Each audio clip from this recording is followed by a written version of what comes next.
Tigran Petrosian launches a powerful pawn attack against Boris Spassky in this match. Petrosian is playing with the black pieces and Spassky with the white pieces here. So this is the Tory attack on the board here, and bishop comes to g5, attacking and pinning this knight here, and d5 is now played here, and this is the classical defense of the Tory attack on the board here.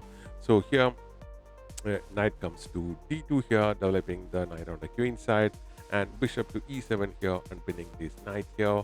And after that, pawn push to e3 develops the light square bishop, and knight b2 d7 here. This basically allows you to push the pawn here, and if you capture, you can capture back with your knight, keeping this bishop here and providing the defense against the pinning of the knight. So bishop comes to d3 and c5 is played now, and c3 is played, not going for the capture Spassky, and pawn push to b6 happens here, allowing Tigran to re-ensure his bishop, and also forming this nice little pawn chain on the queen side of the board here. So Spassky castles on the king side now, and bishop to b7, re-ensure this bishop, and knight comes to e5 now. So knight captures the knight here, and pawn captures back, attacking this knight here. So knight jumps to d7, counter attacking this pawn over here.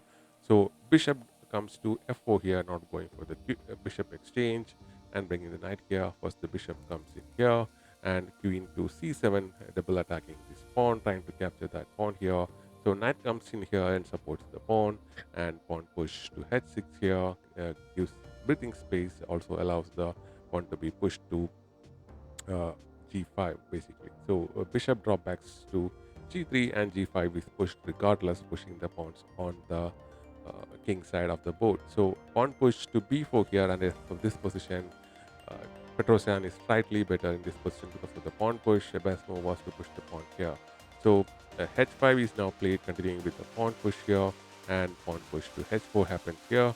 So here g pawn captures the h4 pawn here, and instead of going for the capture here, bishop will go to f4 here. So basically the idea is that if you go for the capture here, the bishop could be captured back, and the knight will be forced to capture back, leaving this pawn defenseless, and you will be able to capture this particular pawn here. So bishop goes to f4, keeping the protection of this pawn here, and castles on the queen side now Petrosian, and leaving this g file open, and with these pawns on the board and with the castle king, it's looking deadly for Spassky already in this particular position. So a4 is pushed now, and c4 is played in response here, creating this nice little pawn structure here, and now we can push this pawn here to a6, and later on, once this pawn is pushed, you can just push the pawn and lock the pawn structure on the queen side and keep the king safe here. So because of the bishop is attacked here, it needs to retrieve, and this g file is also open, allowing you to attack Spassky's king here. So bishop drop backs to e2 now, and a6 is played now. So in case of a pawn push, you can just push the pawn, and the pawn structure is locked here, and Spassky can't do anything on the queen side. That is where the king of Petrosian is. So the king gets away here to h1, and the rook comes in here, rightly attacking the king. So rook comes to g1, trying to defend the king here, and rook come up the board to g4 here. Despite of this discovered threat here, the rook comes up the board, and queen to d2 is played here. So rook double up, forming this battery on the g file quite quickly, and after a5 is pushed here, you can just push b5, keeping the pawn structure intact, and also locking the pawns on the queen side, keeping the black king safe here. So rook comes to d1 now, so you can just push the pawn and try to create an opening on the queen side and attack the black king. So bishop drops to f8, and knight goes to h2 now, attacking the rook here. Spassky just ignores that and just go for the capture of this pawn here, and leaves the knight to capture this particular rook here. So knight captures the rook, and pawn captures back here. So this double pawn is now gone, and these pawns are marching up the board here, and with this pawn push coming over here, you're looking at this pawn storm on the king side of the board. So pawn push to e4 is played, and after that bishop comes to d6 here, trying to allowing you to free up this knight, and queen to e3 is played here. So once this, the idea is that if the d file is gets opened up, you can marshal your rooks down and create a counter play. So knight goes to d7 by Petrosian. So once the bishops are exchanged here, this rook comes up to d4, trying to double up the rooks here, or bring the rook up here and create a battery on that d file. So instead of not allowing the rook to stay here, the pawn is pushed, attacking the rook.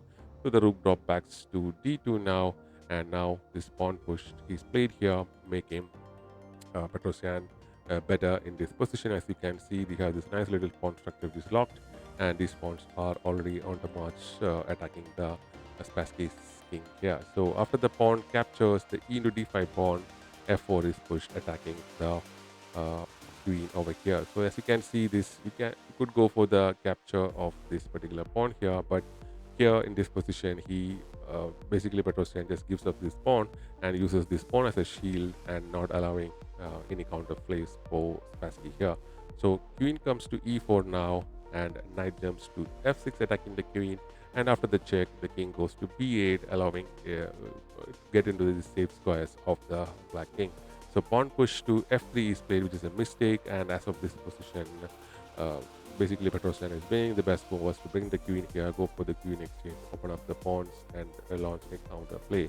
But that didn't happen. This allows the bishop to go to c8 here, allowing to attack the queen, and the queen retreats. And after g3 is played here, the game is as good as dead, because this pawn push is coming, and these pieces are coming up the board, and there is the pressure of this pawn queening as well. So rook to e1 is played, and pawn push to h3 is played here, and bishop now goes to f1 over here. So rook goes to h8, supporting the pawn. So after the capture, bishop captures back, the black bishop captures back, and instead of recapturing the bishop, king goes to g1 now. So this allowed the bishop to capture the bishop, and capturing back with the king was a blunder. The best move was to bring the queen over here, and after that, king pawn push to e4 is played, and queen comes to d1 now, and knight to g4 is played. So here idea is that if once you capture this knight, this pawn is free to be pushed forward, and it's pushed forwards, and rook comes here to g2, and the rook is captured with the check.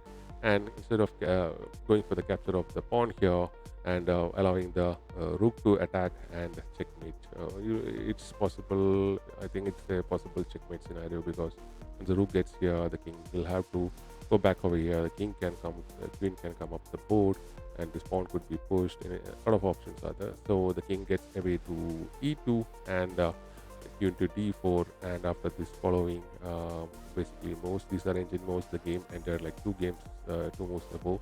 So I'll just show you how the checkmate would happen in this particular position. So this is how checkmate would happen. As of this position, Spassky resigned the game, and Petrosian won the match. So that's it. Quite a beautiful pawn storm. Not crazy sacrifices or anything, but just simple pawn storm, winning the match for Spassky. Quite an amazing game to win the match for Petrosian, to win the match against Spassky. So thanks for watching. We'll be back with more such videos.